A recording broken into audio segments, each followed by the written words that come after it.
Samantala mga kabrigada, 37 election hotspots babantayan sa 2025 elections. Brigada Jigo Custodio, ibrigada mo! Brigada Live Report!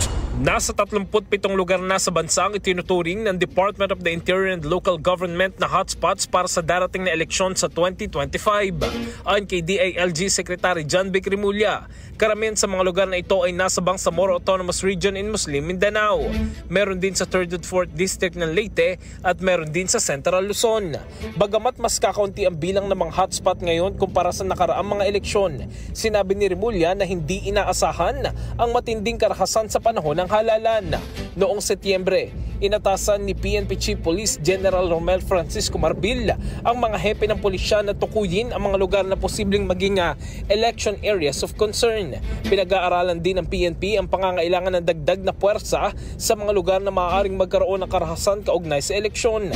Sa kabila ng paghahanda, ilang insidente na ng karahasan laban sa mga halal at kandidato para sa lokal na posisyon na naitala sa iba't ibang bahagi ng bansa. Sa ngayon ay patuloy ang mga otoridad sa paghahanda para sa mas ligtas at mapayapang eleksyon sa darating na taon. In the heart of changing lives, ito si Brigada Jigo Custodio ng 105.1 Brigada News of Manila, the Music News Authority. Brigada Balita Nationwide.